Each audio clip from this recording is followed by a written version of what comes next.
और अब इस वक्त की बड़ी खबर आपको बता देते हैं। भोजपुरी गायक अभिनेता पवन सिंह बीजेपी में शामिल हुए। सबकर गोड़ लगत है, हाथ उठा के आशीर्वाद दे डालो।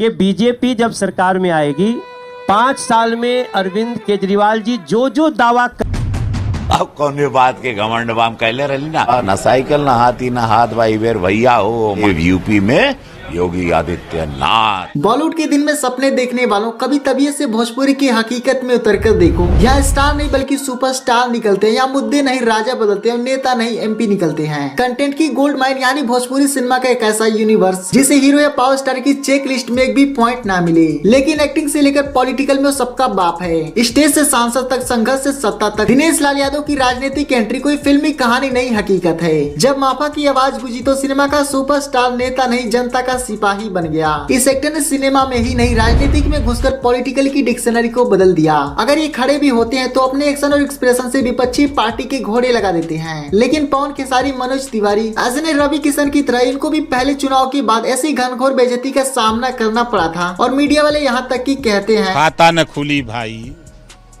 हम जिला गिनवाई बता दें कौन जिला जीती है। इसे बीजेपी पार्टी के स्टाफ भाई छोड़ो, इसे सेट पर कोई चाय पानी के लिए भी ना रखे। और सभी ने कहा जल्दी वहां से हटो। फिर बीजेपी पार्टी को छोड़कर बिहार चले गए अपनी फिल्मों में काम करने के लिए। लेकिन एक दिन बीजेपी पार्टी के पॉलिटिकल नेता से इतना ज्यादा इंस्पायर हुए कि उन्होंने राजनीतिक में तुरंत वापसी कर ली। और उसके बाद उन्होंने ऐसा क्या किया कि बीजेपी पार्टी में मनोज तिवारी की बात सबसे फास्टेस्ट एमपी बन गए। दिनेश लाल यादव कोई सांसद नहीं और ना ही बनना चाहते थे, लेकिन दिनेश लाल यादव एक ऐसा नाम है जो अगर किसी पार्टी से जुड़ जाए तो उसका वोट बैंक डबल हो जाता है। लोग आंख मूंद के उनको वोट करने के लिए तैयार हो जाते हैं। आज बीजेपी के सांसद सीट पा चुके एक्टर जिसने मिलियन ऑफ लोगों को इंस्पायर किया, वो कभी सिर्फ 2 पार्टी का चुनाव हारकर अपना बोरिया बिस्तर समेटने वाला था। लेकिन आज मैं आपको एक ऐसे नेचुरल एक्टर से मिलाने वाला हूँ जिसने अपनी पूरी करियर में राजनीतिक से दूर रहकर भी सक्सेस हासिल की, बीजेपी में अपनी अच्छी पकड़ बनाई, जिसे पार्टी में यूएन हीरोइन की भी कोई जरूरत ना पड़े। Rising up superstar Dinesh Lal Yadav की इंटरेस्टिंग जर्नी के साथ साथ पॉलिटिकल जर्नी की कुछ ऐसी बातें जानेंगे जिसे शायद ही आप जानते होंगे। जैसे 2019 में दिनेश लाल यादव अचानक से बीजेपी पार्टी को क्यों ज्वाइन किए? क्या ये सिर्फ एक चुनावी रणनीति थी या कोई मास्टर प्लान? क्यों भोजपुरी के सभी एक्टर बीजेपी को ही ज्वाइन करते हैं? आखिर क्यों दिनेश लाल यादव अहिर होने के बावजूद समाजवादी पार्टी को सपोर्ट करने की बजाय बीजेपी को सपोर्ट करते हैं? एक ऐसा सुपरस्टार जिसे राजनीति का अनुभव नहीं, उसे सीधा अखिलेश के खिलाफ क्यों खड़ा कर दिया गया? तो एक ऐसी वीडियो होने वाली है जहाँ एक तरफ से ऑडियंस आएगी और वीडियो के एंड तक दिनेश लाल यादव के फैन बनकर घर जाएगी। आज एक एक्टर, सिंगर, पॉलिटिकल की सारी स्किल को घोल कर पी चुके दिनेश लाल उर्फ निरहुआ, ये अपने फ्रेंड और फैंस के लिए पापा और मम्मी पापा के लिए निरहुआ के बारे में जानेंगे दिनेश लाल यादव ने बीजेपी पार्टी को क्यों ज्वाइन किया। अब देखो भाई, लंबे समय से बीजेपी पूर्वांचल, उत्तर प्रदेश, बिहार में अपनी पकड़ को मजबूत करना चाह रही थी। निरहुआ भोजपुरी सिनेमा के सबसे बड़े सुपरस्टार में से एक हैं, जिनकी फैन फॉलोइंग गांव-गांव तक फैली हुई है। बीजेपी ने उन्हें एक भोजपुरी के ब्रांड एम्बेसडर के रूप में देखा, जिससे पार्टी को इस बेल्ट का ज्यादा समर्थक मिल सके। 19 में लोकसभा के चुनाव में समाजवादी पार्टी के सपा